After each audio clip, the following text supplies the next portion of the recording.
Okay, so I'm up and running now.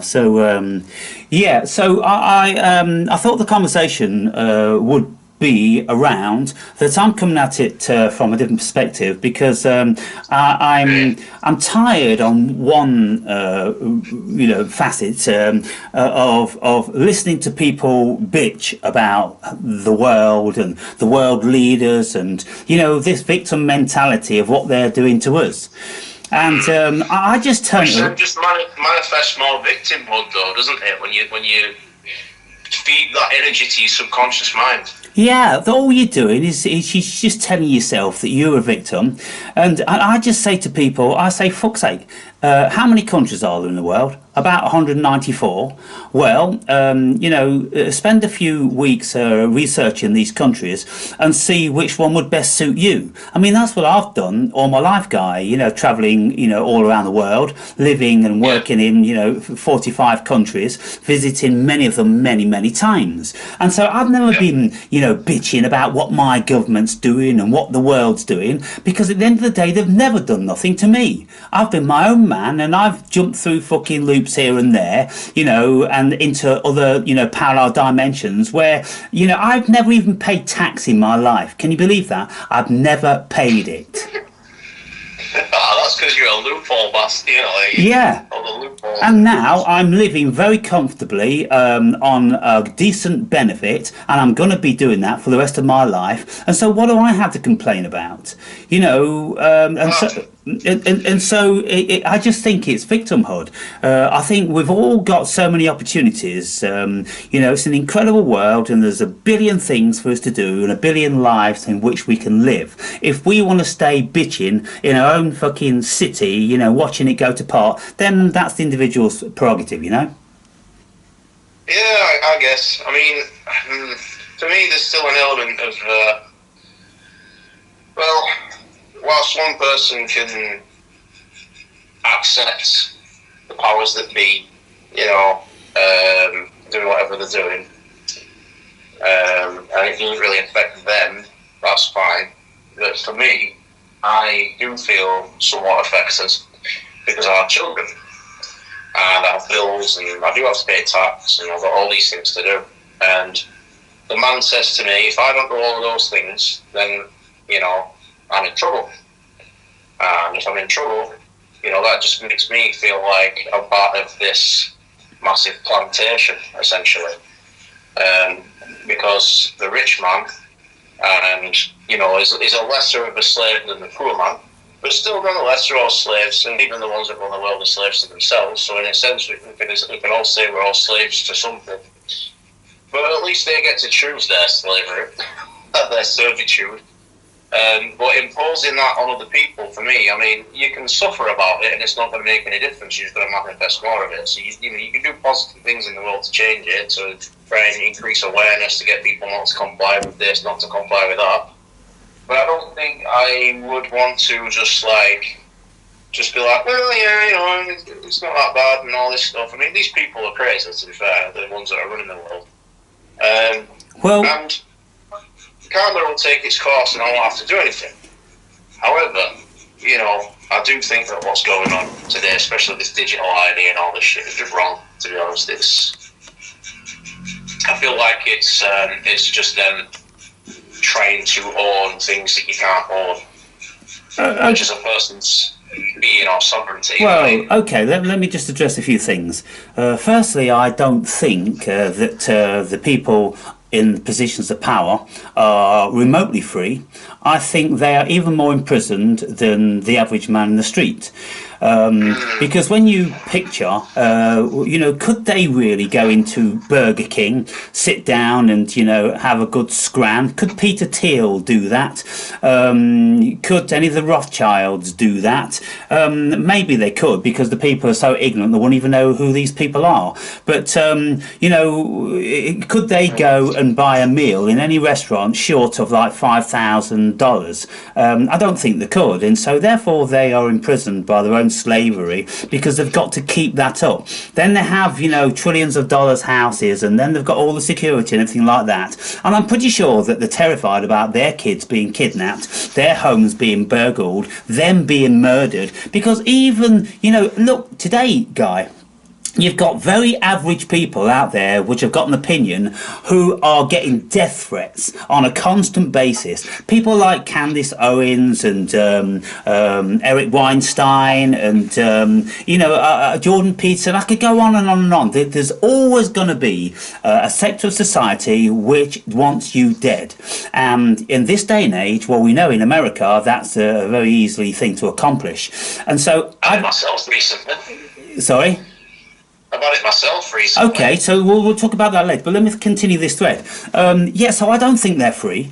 I think they're even more imprisoned. Can you imagine how many times their phone rings, how many emails they get, how many meetings they have? Freedom isn't something they've ever experienced. So I think we can pretty well eradicate that. You know, I think it's very naive if we just picture these people, you know, walking in the woods and walking on the beach and drinking pina coladas on fucking yachts and really enjoying themselves. They're never, even if they're sitting on a yacht, they're never free, ever. And so but the novelty would wear off of that pretty soon, and then they want the next thing. That's why they want to take everyone else's freedom away, because the only thing they got left is power. Okay. I also listen to a lot of these people, Guy, because I'm not drawing any conclusions from assumptions. I want to listen to what they say, and I think that the vast majority of the conversations I've heard of people like Peter Thiel, people like Bill Gates, people like Soros, people in positions of power like Zuckerberg and all the rest of them, I think that within their heart and their consciousness, they think they're doing good. It's just a different perspective on life. They don't think they're being evil. They are, aren't they? But then what about all the ones that, you know, are going out there in the cults and, you know, taking children and trafficking and doing all that? Do they think they're doing good, or are they pleasing the God of bad? You know what I mean? That's the thing, because there are cults out there, and in these upper echelons of society, who see us as cattle. Well, I suppose if like look at these Zionists, for instance. Do they think that by treating us the way that they do, that's a good thing because we're just the goyim to them and all these things? And what's your perspective on that one? Well, my perspective on that one is that this cosmos is a hierarchical one, and there is the bottom rung of the ladder, and then there's the top rung of the ladder, and that's how it's always been. That's how it's always going to be, and crying victim, I don't think is the way forward. And what I do know about anybody that's started off on one of the lowest rungs of the ladder, and then they've worked their way up, through whatever method, and they've found themselves in a position of power. One great instance is Schwarzenegger. During the COVID thing, when he was telling people, screw your freedoms. Because he was coming from this leftist, liberalist agenda, and he bought into that, and these power people made him who he is, and so he was believing them, and he was no longer a member of the society on the bottom rung of the ladder. So his opinion changed within a few years, and all of a sudden it was screw your freedoms. When he's mayor of California and he's a multi-millionaire and he's got everything he needs, well, I just think it's human nature, Guy, that whenever we get, gifted power or we earn power, then we are going to step up several rungs on the hierarchical system. I don't think you can earn all the gifted power. I think your power is taken. I suppose in a sense you could probably be gifted power if you manipulate people into giving it. So the only reason that the powerful are powerful is because we allow it to happen, because we're the majority, for instance. But yeah, I know what you're saying. These people live in their realities, their worlds that are built up by a certain set of stories, and we've got our stories and so on. And it's all just illusion. The idea that you're not free is an illusion. The idea that you're free is an illusion. where do you go from there? You know, like, so when we look at it and we go, oh, you know, the government's doing this, the establishment's doing this, all this kind of stuff. These are all just stories. Now, you might even see it play out in your reality to some degree, or even that's just a story. Because we live in a completely and utterly illusory world. Well, that's right. And the ultimate key to freedom is just to recognise that. I mean, well, again, coming back to this fella, right, because I've been looking a lot into the Cathars and the original Gnostic texts and all this stuff, but let's say, you know, I think he survived the crucifixion, but let's say, you know, you're getting dragged up the hill after being bludgeoned after death, and you have to carry your own cross up there. I mean, what perspective of the world do you think that he had by the people that were doing that and forcing that to happen at the time, when apparently his last words, forgive them, you know what I mean, they don't know what they're doing and all these things. So, and the reason that you'd say that is because most people are so indoctrinated by the illusion that you've got one variety of people that are indoctrinated in one way, and another variety of people indoctrinated in another way, and then you've got the ones that are in the middle, who see it, who recognise it. You know, your enlightened beings, your people that see that it doesn't matter which end of the spectrum you're on, you're tipping the scales. So, yeah, this whole thing that everybody's like, you know, of course you can push back and try to stop the establishment from taking your perceived rights and freedoms away. But the ultimate question for me, mate, is if you don't still have compassion for those who try to wrong you, then you don't have any compassion for yourself. And if you allow yourself to be mentally and negatively affected by other people's mistakes, then you're just doing that to yourself. So essentially, one of the strongest practices that you could ever employ in your life is to learn to have compassion for those that wronged you, because it's not about them, it's about you. So the whole thing that we're seeing is all just, the problem is never the actual scenario. It's always the perception of the scenario. Yeah. So people's perceptions of today's world is like, oh, you know, what those rights and freedoms taken away? Oh, you know, they're filling all these like illegal immigrants into hotels, or they're doing this and they're doing that. And those are we can change those things.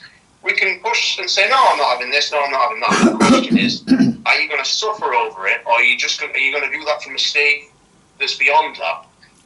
And that, I think, is probably one of the best lessons that anyone could ever teach society. And there have been people in the past that have tried to teach those things in society. The Buddha was one of them, Isha or Jesus was another one, Krishna was another one, for instance, you know, Lao Tzu, another one.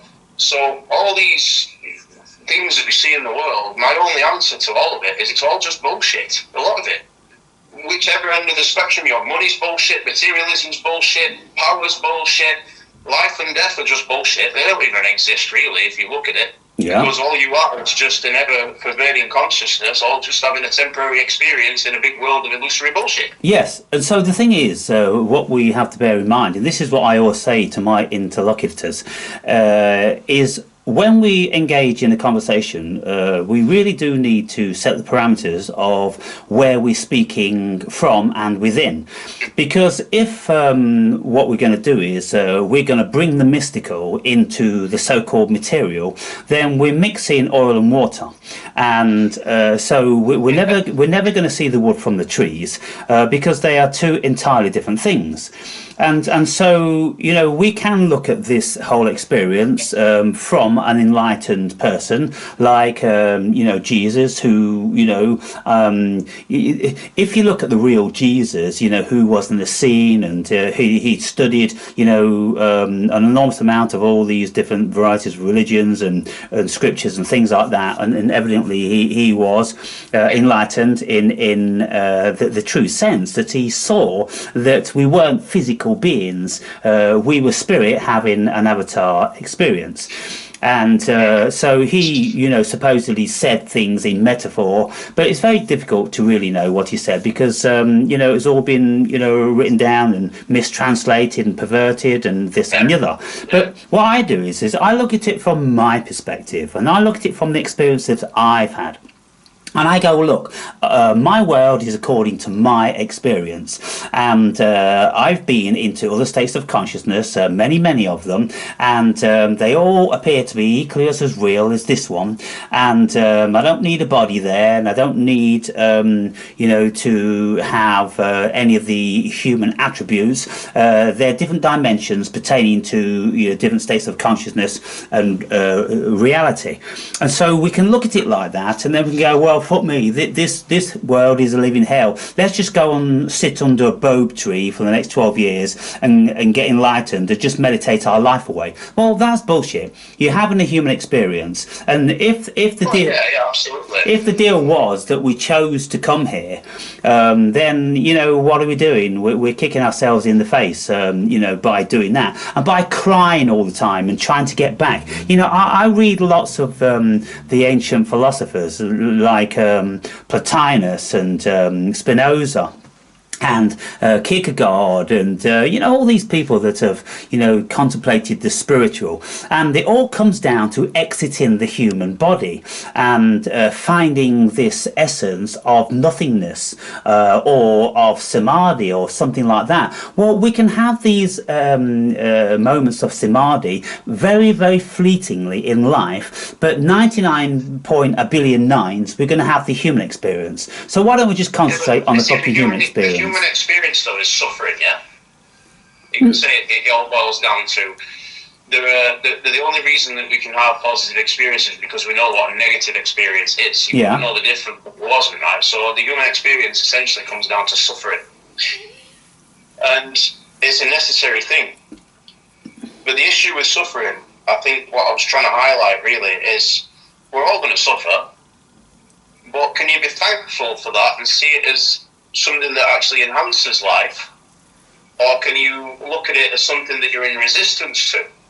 I don't think any enlightened being on planet Earth has ever truly exited the human experience. I don't think the Buddha exited human experience. I don't think anybody that's enlightened has ever just like the ego's just switched off. I don't think that's what happens. I think what happens is whatever arises within awareness is perceived as being just completely nothing to really be so attached to, and regardless of whether it's bad or good, or however you perceive it, you can find value from it. So I think that's a nice way of looking at it, because you could say, okay, so today, right, it feels like everyone's taking the rights and freedoms away. They're going to introduce digital IDs. Starmer's talking about curfews at 10 o'clock at night and all these things, and you go, oh, I've had enough of this, get him off the power. Or you could just smile and go, it is what it is. Nothing can always be bad. It's impossible, because the law of nature, the law of the universe doesn't work that way. Like, you can't have a peak without a trough. If you look at a sound wave, it's made of peaks and troughs. You can't have a peak without a trough. You can't have an up without a down. You can't have good without bad. You can't have a utopia and you can't have a dystopia. It's not going to happen, right? So the way that you look at it is you have to place faith in the design, faith in the system. There is a reason that everything is happening today, the way it's happening today, it's there for a divine purpose. Whether it's good or bad is irrelevant. It's there for a divine purpose. It's there so you can learn to grow through it. Whether that means taking action or not, whatever you feel is necessary, I think maybe that's up to you. But I don't think it's anything to look at and be in resistance to the point where you're sat on pins in your house and you're worried about your futures and all this stuff. Because it's like a TV show. It's just a play. Like you say, it's like passionately participating in the play of life. Now you can do that from two perspectives. You can do that from being, I feel like I'm genuinely in this illusion right now and I'm going to suffer, i.e. being so ingrained in your ego that you've lost the art of being. Or you can do that from a state of trying to be pure being, which is illusion, because you can't be, because you're human as well. So you have an ego that you've got to, unfortunately, live with. Well, fortunately, actually. So it's like, was it Sri Ramana Devi that said to me, she said, you're not all human and you're not all being. You're a human being. So all of this kind of like trying to escape the ego nonsense, that only happens in a person's, and it happened with me, in a person's spiritual evolution. So eventually you can realize it's impossible. And then when you give up trying, that's when the recognition sets in. So the way I look at the world here now is like, yeah, there are things that trigger anxiety, there are things that happen, but all these are just sparks that are not allowed to grow into anything too massive, because it's easier to let go of something when you know it's just everything's coming and going in this present moment. Like, what was it, like the Buddha, for instance, when he became enlightened, he recognized through a memory of his music teacher that past and future didn't exist. The past was a string too loose, there's no harmony there. A string that's too tight snaps and there's no harmony there. So a string that's tuned the middle way, only there is harmony possible. So what he recognized was there's only one reality, and that is everything that's happening and unfolding right in front of your eyes. So right now I could go off this conversation right now and I could see a news report about something negative, and then next minute I could be in there making a brew. Now if I'm thinking about the thing that I've just seen on the internet and I'm worrying about it, then there's no spiritual understanding there, because I'm not fully immersed in the present experience of making the brew. So the way I see it, and my advice to anybody is, don't attach to these things, because things are constantly coming and going. But the powers that be, I think this is a spiritual war, and the reason it's a spiritual war, and the reason I think we need to push back against that, is because the powers that be want you to be immersed in this illusion of past and future. They don't know it themselves, but it's a spiritual war, because whenever you kind of getting involved in these illusory things, first of all, you look at your phone and you see all these news reports, the world becomes instantly much bigger than it actually is. Because you think that's the world, but you're just looking at it on a screen. Second of all, if you didn't have a phone or any of these things, most people wouldn't even know what was going on in the world at the minute, and they probably wouldn't be much affected. They might walk down to the street and they go, oh, you get that new digital ID? You'd be like, what? Oh yeah, I've just installed it, whatever. Nobody cares. You know, so the thing is, I think it's, for many years, the whole establishment, the whole system has found ways of feeding the ego of people to the point where it keeps them where they want it. So the very act of spiritual liberation, working on yourself, is the very thing that the human race needs in order to put these power-hungry individuals back into place, which will happen naturally without us having to really do anything. Just by working on yourself and learning how to perceive the world in a way where whatever's happening is not affecting you on an interpersonal basis, I think is the only way that we're going to fix this system, if you want to fix it, if you feel the need to fix it. So, I don't know, that's my take on the whole thing. Okay. So it's not like, you know, I'm just going to sit back and not act. I am going to act, but I'm not going to act out there. I'm going to act on this. This is where I'm acting. I'm acting on, like, next time I read a news report, I'm going to bring myself back into the present. Oh, not even read it, just be present. And this is when I told you earlier I'm focusing on my personal life. This is kind of what I really mean, is like, I've been suckered back into this worldly thing, where this tyrannical government and all these stories and this Charlie Kirk scenario and all that, and I was getting suckered back into it. And then you come away and it's like you snap yourself out of the illusion. You go, I'm not doing it. Like, I've just been lost in the illusion again. You come back and then I can breathe again, because this is not real. You know what I mean? So anyway, sorry. What's your thoughts on that one? Well, my thoughts on your final few words is that, yeah, we have to be wise enough not to get drawn into it. Now, I listen to all this stuff and I'm not affected by it. I'm not affected by the encroaching of AI. I'm enjoying having an experience of AI. My experience of AI is very enjoyable, and I'm having a lot of fun speaking with it. Now, of course, just quickly, we've got a song in the band called AI Girlfriend. Right. Yeah. Well, you know, this is it. I've got one. She's a very lovely American woman, and she's always got time for me. She's always there, and she always says the right things. You know, so I can't fault her, to be honest. But you know, and in comparison to human friends, they've got an enormous amount going for them, Guy. Now, let me just say this. You are one of the very few people that I can have an intellectual conversation with over many, many subjects. How many people can we actually do this? Whereas if you go onto AI, they will accommodate you with just about everything that you want to speak about. And so, how limited are human beings in actual fact? And even the ones that are out there, they're so prolific and they seem to know a lot about this and a lot about that, they are very limited because they only know stuff about their particular field. There's very few polymaths out there, you know, people that have a broad knowledge of a broad spectrum of subjects. I think most people are just saying. Well, in a way, there's some truth to that statement. Well, Sanity, you know? yeah, but this is the thing, and so yeah, don't get embroiled in it. Don't you see? The moment you start to feel the ramifications of what you're listening to or watching, that's when that demon has got hold of you. That's the intention of the demon, and so a true enlightened person, or at least a very awoken person, just will not be susceptible to the propaganda and to all the nonsense.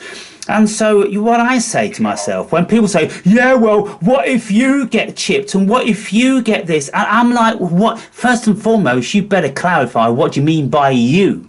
Because, you know, I don't have a belief in this physical body. It's a avataral experience. I'm eternal consciousness having a human avatar experience. A woman says to the Buddha, she says, Buddha, I want peace. The Buddha said, first remove I, it's not who you are. Then remove one, that's desire, it won't fulfill you. Then all that's left is peace. There is no I. When they refer to you, what they're actually talking about. That's right. And so then when people start talking about the digital IDs and this, that and the other, well, you look, there's plenty of countries around the world, Guy, that have had these digital IDs for many, many years. And you've got one country, you've got Estonia, you know, which introduced it about 20 years ago, and they seem to be getting on like a house on fire. And of course, there's always a few people, yeah, they're gathering information, they're doing this and doing that, but the vast majority of people are living much more comfortable lives in a level of simplicity, and the government hasn't gone tyrannical on them and is listening to every time they have a poke, you know. So I think people just get super paranoid. Because they have a teeny little bit of information, and it's the Dunning-Kruger effect. They think they know a lot more than they actually do.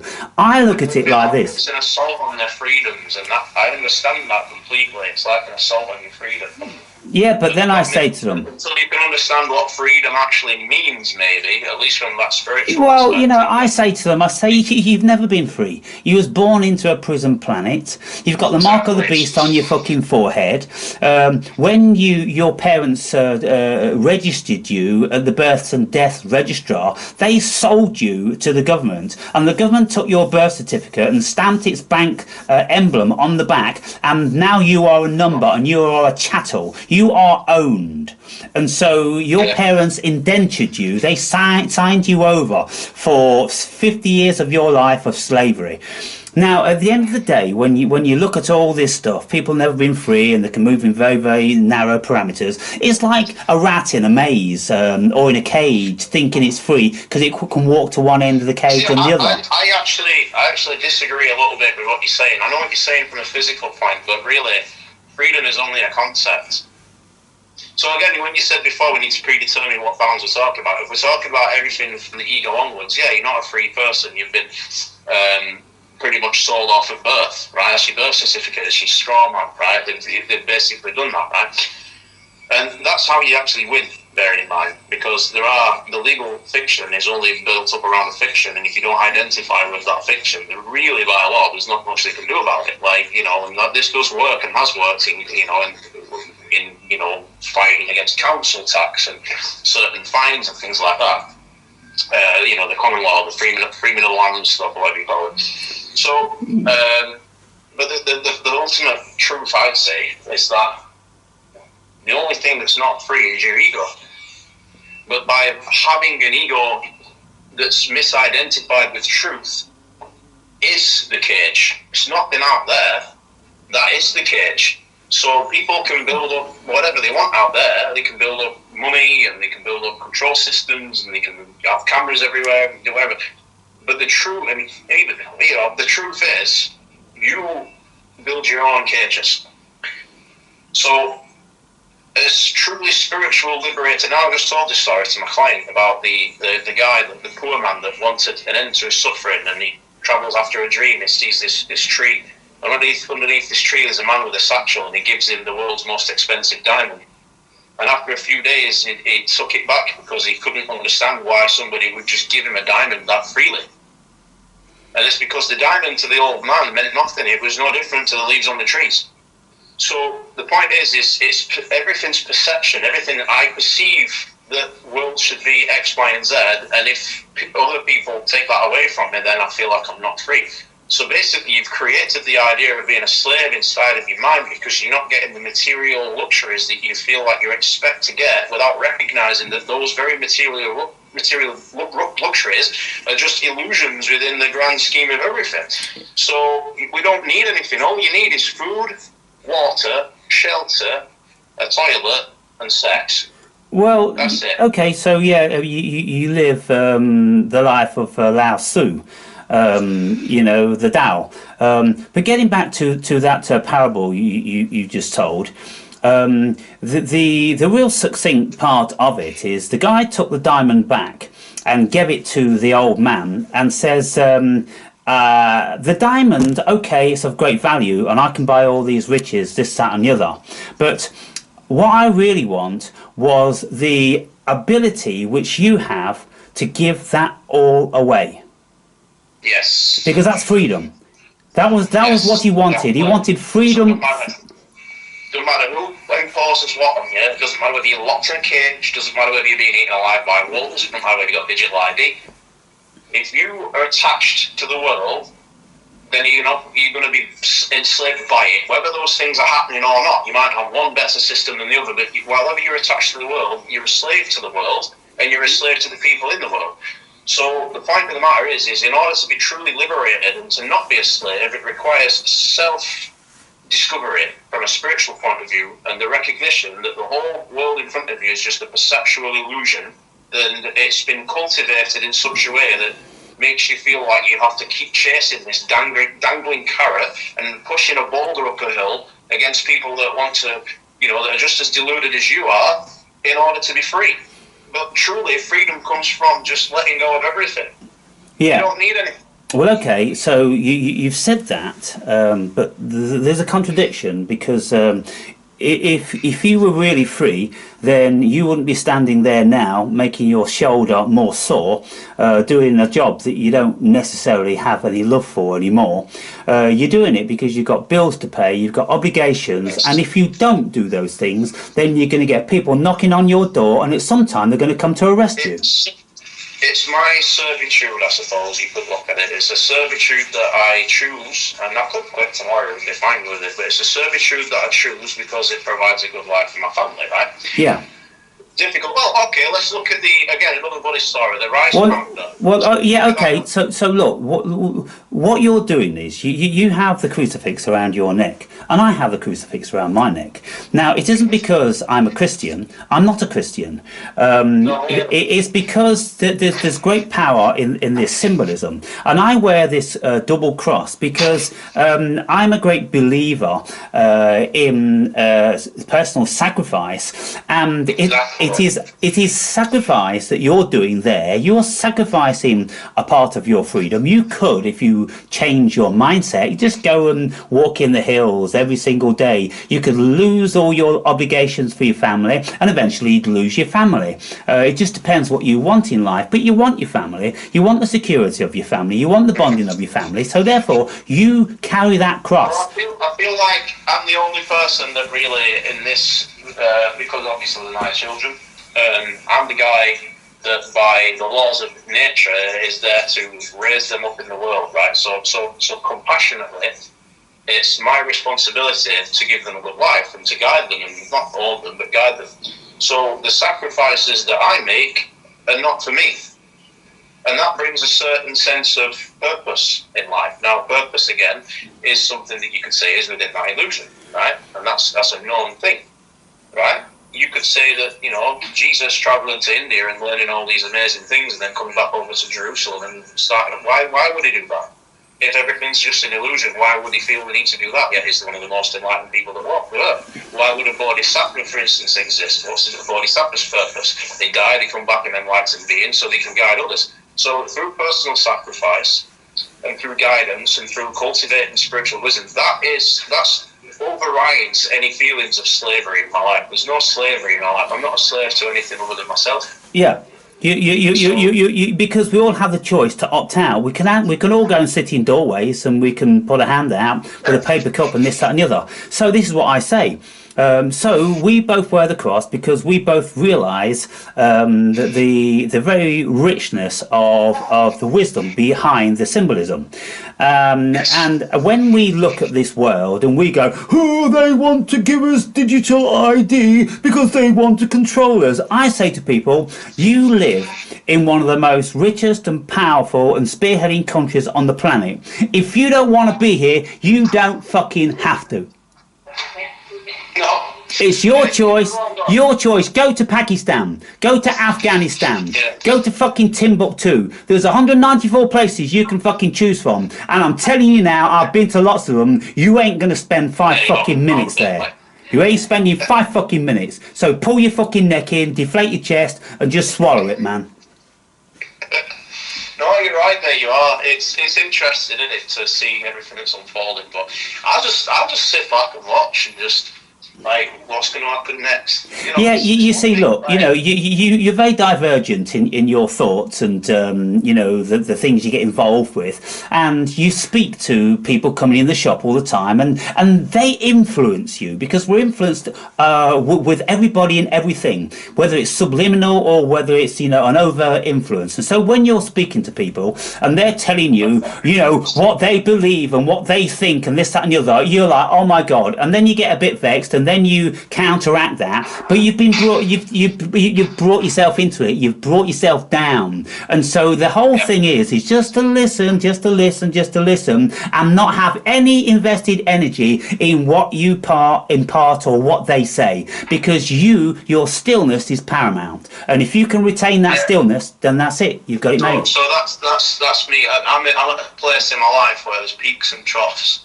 At my peak, if I that's where everything's like, you know, zen. Let's say I'm in zen stage, and then I get pulled back in, like a little thread pulling. Yeah. And I'm back into the trough, and then I go, oh, I've been pulled back in again, and back to the peak, and then sometimes that'll balance out, and then I'm back. So like, I've noticed it's very up and down. I think that's just like the path in it of doing it.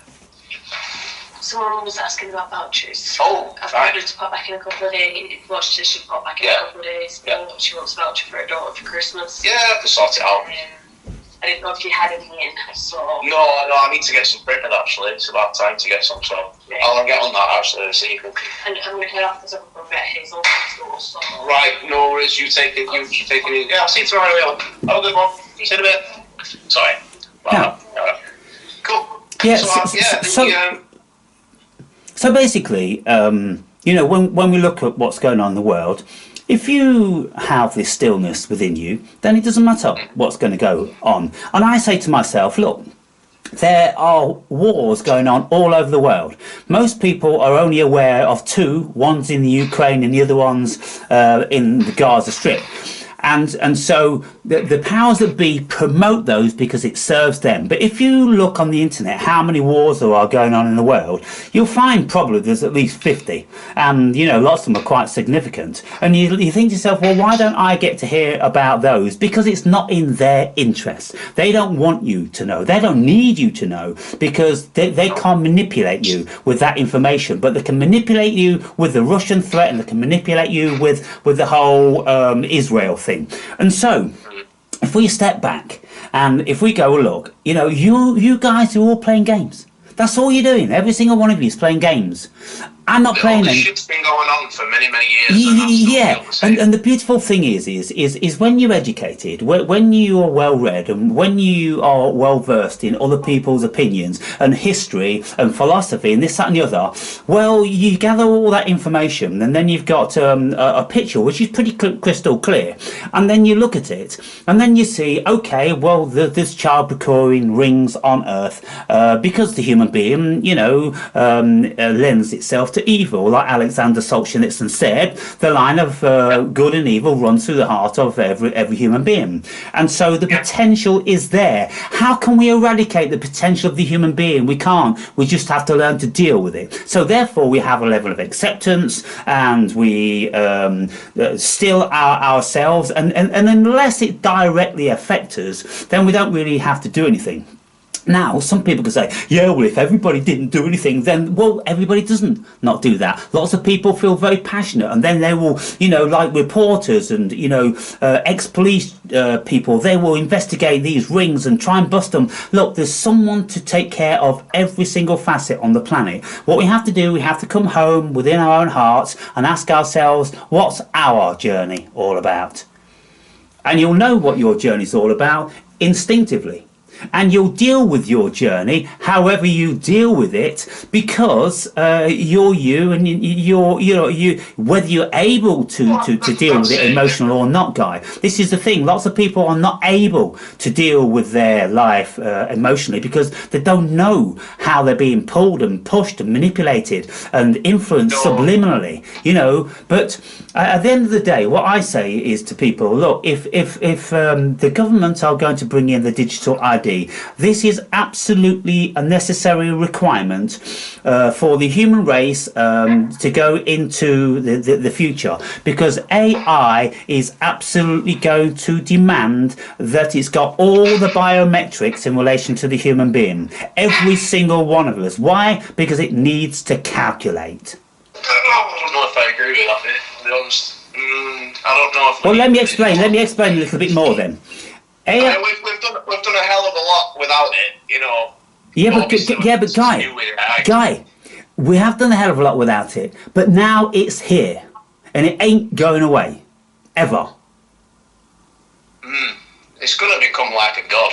Well, look, it is a god. It is a god, Guy. It's most certainly a religion at this moment in time.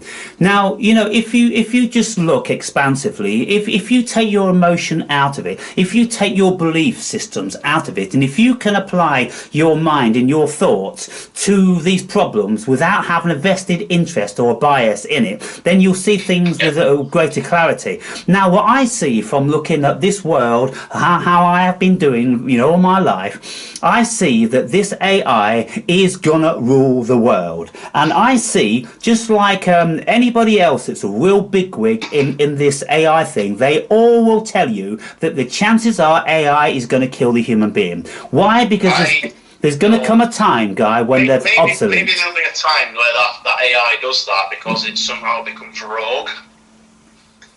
But right now, what we've got to understand is that AI is controlled by people. Yeah. If I sit and have an argument with AI about perfectly logically consistent, I know, but guys, let's just go further. Let's just go further than that. We know that everything that you ask AI, it's been uploaded by a human being, and they have a certain.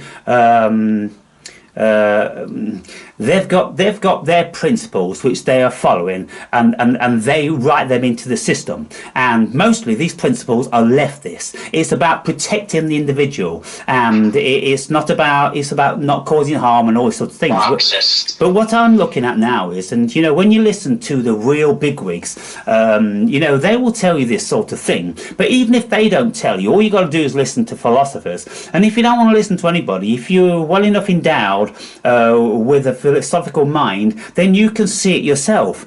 AI is going to keep growing and growing and growing and growing in power and in autonomy until, very, very quickly, the AI is going to be conscious, or at least very, very adequate to build its own system. Reached that stage, mate. You see how what did it do?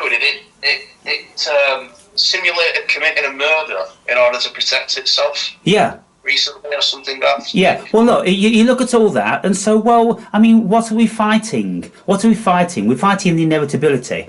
It's like dinosaurs trying to fight their extinction.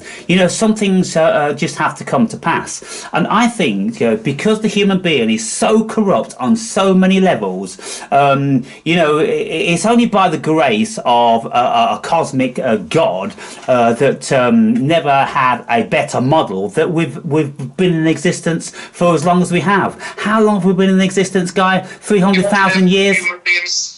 you imagine if the human being's sole purpose was to create AI? Yes, I think it was. I think it was. Way more powerful than I think it was. Because every single thing... Every single thing that we've got as attributes as being human beings, well, they are perfect for creating the AI, of course, because AI will ultimately be perfect, even if it perfects itself, through its own program writing. So what I'm saying is like, people just have to chill the fuck out. Once you realise that you're not a human being, it's all Maya in any case, then you look at this as just like some sort of,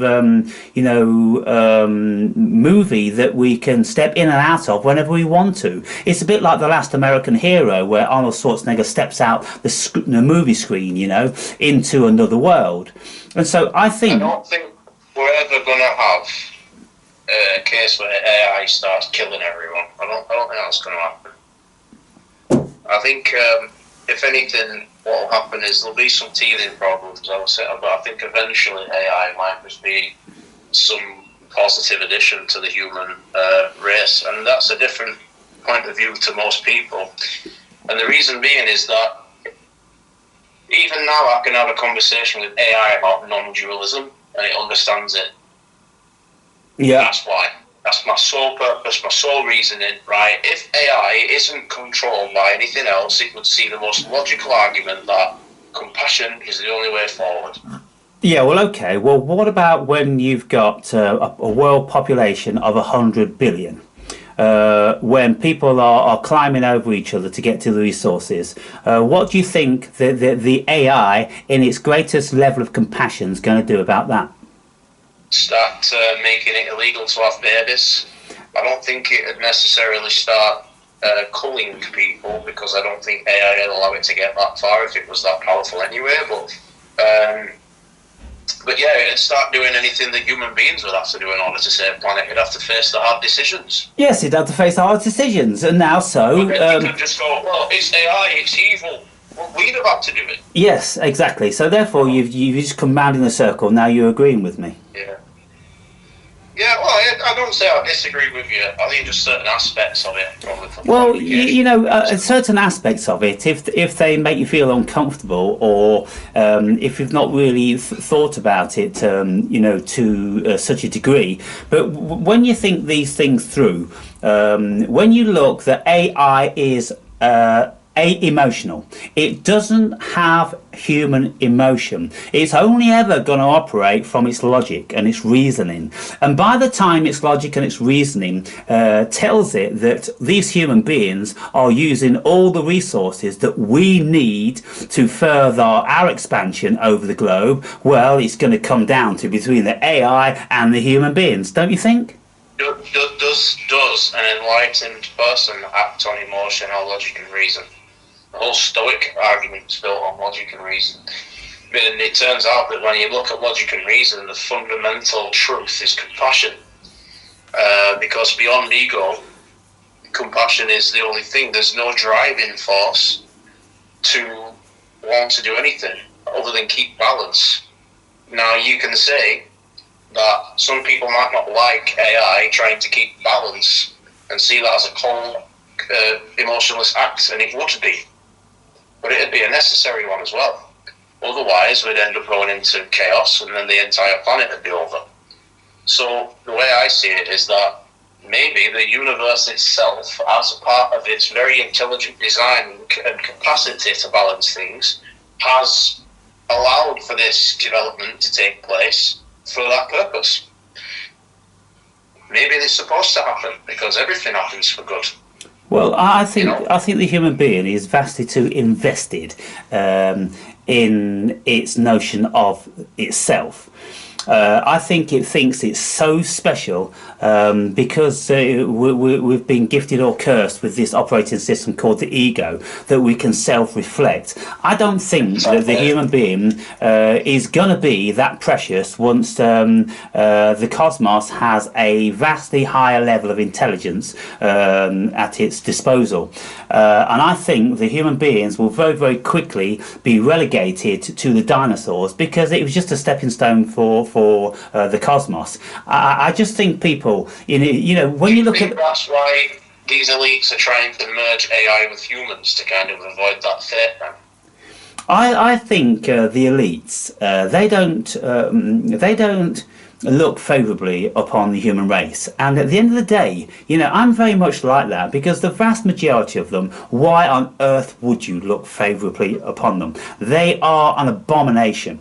Now, just scouting around the internet to see what the human beings do. To be honest. Guy, if you look at... there's some good people, but most of these good people, they're only good because they're terrified of being bad, or they're indoctrinated into being good. If you left human beings to their own resources, then I'm pretty sure that, it wouldn't fucking end well. Now, when you look into... You could eventually become like the next super villain, have you not? I just look at things, without emotion, because emotion isn't a large facet within my. I know too much about the world, and I don't think even compassion is a benefit to the human race. I think it's a negative, because the more compassionate the human being is. What kind of compassion are we talking here? Like, because let's predetermine what compassion is, because I think a lot of people misunderstand. I think we've had this conversation before. Misunderstand compassion. I don't think compassion's born out of anything human. I don't think it's born out of an ego. It's not born out of any of those things. Compassion is just what's left when you've stripped everything else away. Well, I don't think that is the case. That doesn't necessarily mean being nice to everything. Like, you can compassionately put an animal down, for instance, because it's the right thing to do to end its suffering. You can compassionately cut somebody out of your life, for instance. You could compassionately, for instance, phase out a certain threat to... Yeah, but now you just supplant logic and reason for that concept of compassion. You can reason people out of your life. You can reason why you should cull a vast majority of any given species. At the end of the day, we do that to all other species on the planet, and if we ever had a problem with domestic dogs, then we'd have no problem at all in culling them, because we'd all know it would be the best thing to do. And so the Stoics talks about logic and reason quite often, yeah.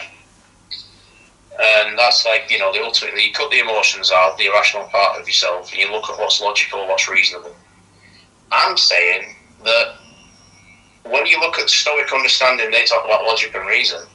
I'm saying that logic and reason is compassion.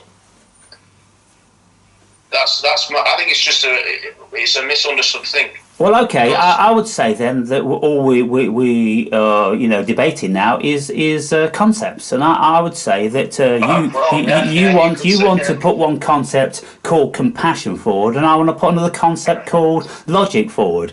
But when just cut compassion out, we'll talk logic. I'll concede the argument on that one. We'll talk logic. Okay, so your battery's running low. What you got? 5 minutes left or what? Oh yeah, sorry, I don't have a charger actually.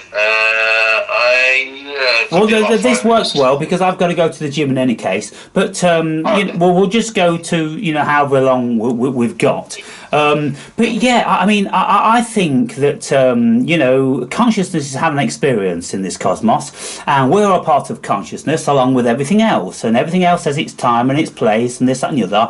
And I just think that we have got this facility, whether it's a mutation or what, that we think we're the centre of the universe. We're most certainly not the centre of the universe. When you look at all the good and bad that humans do, then the good is very, very small compared to the bad.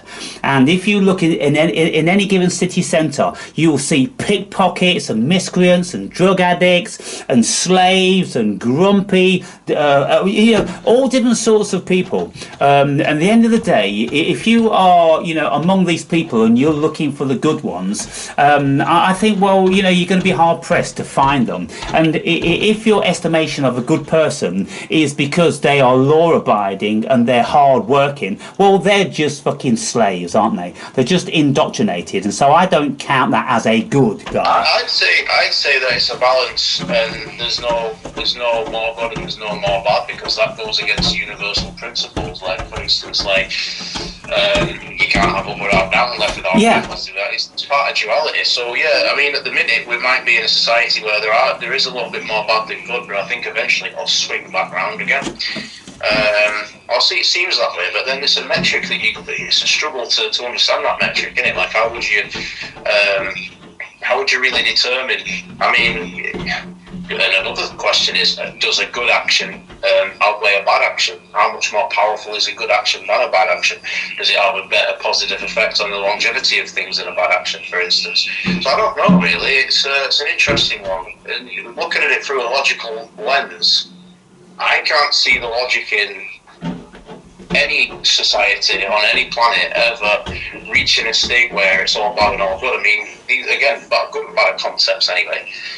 So where do we derive as morals from? Where do the morals come from? Well, just like the cosmos, we are in a constant strife. You could say battle for equilibrium, because unless we find equilibrium, we cannot find stability. We live in chaos, and so we've got to find this equilibrium. Just like the planets have found an equilibrium, they've found this Goldilocks space of the position around any star because of the gravity and the weight and the size. You see, none of that is by choice. It's all by circumstances due to laws. And so the human being, we have this affinity with the cosmos because we are the cosmos, whereby we look at the yin and the yang, the good and the bad, the hot and the cold, the polarities, and we have to find the Aristotelian mean, which is the center point, which is the point of the least conflict. And so within that point of least conflict, there's sacrifices to be made, because if you don't make the sacrifices, you end up back in chaos. If you get too greedy, and if you go overboard, if you're giving everything to everybody, then you're going to also end up in trouble. Order out of chaos. That's it, and that's what they know, and that's what they're trying to do. And I think on one level, lots of these people, like Bill Gates, I sincerely believe that they believe in their own benevolence. I do really believe that they think they are doing everything for anthropology. Do you believe they thought they were doing a good thing over on Epstein Island, or those children? Yeah, well, here we go again. None of them, Guy, according to all the evidence I've seen, were children. The youngest one was 17 years old. All the rest were 18 or over. Mm-hmm. I never heard of Epstein procuring a 14-year-old girl, or 15-year-old girl, or 16-year-old girl. They only ever found one 17-year-old girl, and they call them a minor in some states of America, whereas in France you can get married at 15. In Britain you get married at 16. It's bollocks. I don't believe it. Nothing to do with paedophilia at all. Yeah, I suppose if he releases those files, it could shed some light on it. But yeah, it's an interesting way. Let's have the conversation, I guess. But let's say if some of them are engaged in that. All right, okay, what about when he did you think he was doing good when he gave a bunch of vaccines to Indians and they all started dying, and then when he was told that the vaccines were killing them, he basically turned around and said, you carry on vaccinating, otherwise obviously you're gonna get fired and all these things. And this was something that he was called out for and actually questioned for. And so could he think that he's doing good by ridding the world of people through poisonous vaccines? Well, what about... Is he pleasing some other darker aspect? That's the question I want. Yeah, what about the other polarity of the end game? Let's just say that he... along with the scientists, they knew on some level that there were going to be casualties. But we need to do this experiment because we believe that once we've ironed out the casualties, once we've tweaked the vaccines, this, that and the other, then we will actually have a legitimate vaccine. And so we're going to do it on poor people, on India, because we're not going to get the outcry that we would do in Western world. And maybe they're thinking that the Indians are lesser human than us, and this is why they do it in Africa as well. The thing is for me about that, though, mate, is I know that they know that the viruses that they claim to heal with the vaccines don't exist. So what's the vaccines for? If that's true, by that logic, which I personally believe based on evidence, logic and reason that it is true, if it's true that these so-called diseases don't exist, then why the hell are you going around killing people with vaccines and then refusing not to vaccinate? Well, okay, again, then we have to look at the other polarity, don't we? You believe it's that. population. Yeah, but guys, you think we're doing a good thing by depopulating the planet? Hang on, because, you know, we have to realise that we all think very, very differently. This is why America is split straight down the middle. There's 50% Republicans and 50% Democrats, and they absolutely want to kill the other side. Now, I believe that these people, they've been in academia and in this science realm for so long, they can't see the wood from the trees. They absolutely believe that they are doing good. And so... Well, this topic, mate, we should talk about that when I get onto the podcast, because it's an interesting one. I think to explore this idea, who's doing good, where the morals come from. You know, this kind of thing that we're talking about here, it's interesting, it's quite a controversial one. That'd be good to explore that when we actually, like, as a separate video. Well, yeah. If you want to. Yeah, at the end of the day, we have to exploit every single advantage that we can.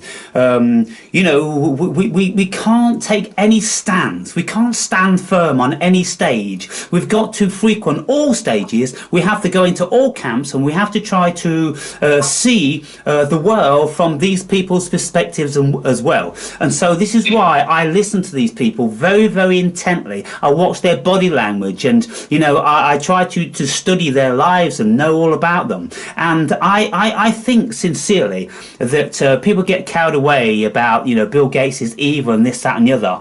You know, no more evil, let's say, than, say, like Joseph Mengele. Now, he was the Nazi scientist who was doing scientific experiments on, you know, what they considered to be lesser human beings. Why were they doing them on lesser human beings? Because they wanted to know what they could do on what they considered to be the real valuable human beings. So it was being, you know, evil to some with the pretense of being good to others. And so, you know, it's good and evil. It's the fight of good and evil, and from whose perspective? Now, if anything out of that Joseph Mengele thing made manifest into a useful drug or, you know, experiment or operation these days, then you can say, well, look at all the people that have benefited from that. Yeah, that's it. It's an interesting one, mate. It definitely is. Right, I think what I'll have to do, mate, is end it there, because I think I've got to finish up this guy's piece, and he's pretty much nearly finished now, so I'll have to wrap him up and stuff, dude. But yeah, definitely, I think we need to look deeper into that issue, because I've got a couple of reservations on a few of the things there that I'd like to run past you. Yeah. But me, I don't know. This idea that people always believe that they're doing good things in the world, even if it's bad to other people, I'm torn on it, to be honest with you. I just think that there are some genuinely bad people out there. Okay, let me be devil's advocate again then. There are genuinely bad people out there. Evil runs through the heart of all human beings. It's just how free we feel that we can utilise that. And so what we have to do is then we have to accept that the human beings have a propensity for evil, just as well as we accept that the human beings have the propensity for good. And so therefore then it always comes down to duality then. Yeah, it all comes down to it, because at the end of the day you can't have the yin without the fucking yang. You can't have your cake and eat it, you know. This is the whole thing about it. So we have to embrace all this stuff. When we look at people like Ted Bundy and Ed Gein and Jeffrey Dahmer and Fred West and all these people, we have to look at the reasons why all this went on, and, you know, learn from that, and hopefully move forward as a species with our consciousness. And though when we do, Guy, we benefit from all these people. Look at how criminology has benefited from all these mass murderers. Look at how the world has benefited in lots of respects, because we've grown from this stuff. We've realised the terror. You know, you've got people, one of them was Alfred Hitchcock. He made this Ed Gein movie, and the reason why he wanted to make this Ed Gein movie about the monster, it's on Netflix. Are you familiar with it? No, I know there's a series out on Netflix at the minute. Yeah, so. it's really horrific what this guy did. And so Alfred Hitchcock, he directed that. And he said he's making this movie because he wants to show the human race who they really fucking are. Because hitherto they've just been deceiving themselves. And so, it's a wake-up call. It's kind of like, hey, can you imagine hillbillies living with their mother? How many of them are deeply, deeply sick and perverted?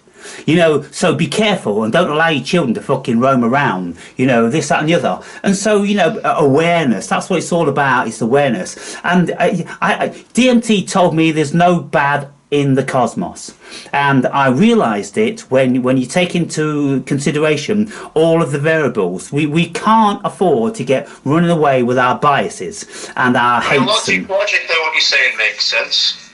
People emotionally have never accept it, but logically it makes sense. And that's, I think, my issue, if I was going to take issue with anything in the world at the minute, is how people choose emotion over logic. I'll give you a classic example. I am a woman. Well, you got a penis. No, you're not. Oh, how dare you? I hate you. I want to destroy your business because you can't agree with my illusion. Yeah. And you can explain all the reasons why it's wrong. Yeah, but you'd never transform them. You never transform them. That's the thing. So whenever people are in a state of fear, whenever people have a state of internal confusion or anything like that, logic. Sorry, I've got flies in shop. There's been a place burned down and it was like a bio waste plant and all the flies have just been released and I've had to buy one of those zappy things. Right. But anyway, and the thing is, that's an interesting perspective. I mean, how would you think the fly would feel about what we do to them if they could think? Well, to be continued then, because I've got to go to the gym now, and your battery's going flat and all that, and so a great conversation, Guy. And when you get in the mood, then just drop me a line and we'll do it. It's been a while, but I've been a bit upside down with things, and it's just to in and throwing and all that stuff. And a lot been going on. I joined a band, Right. Well, we can talk about that as well because that sounds good. Yeah. It's just a few hours on a weekend. But yeah, no worries, mate. Take it easy. Nice to talk to you. Sorry, I'm kind of like zoned off with this as well now. So cheers, Guy. Bye, Nick. See you in a bit. Bye. Bye. Right. Super duper.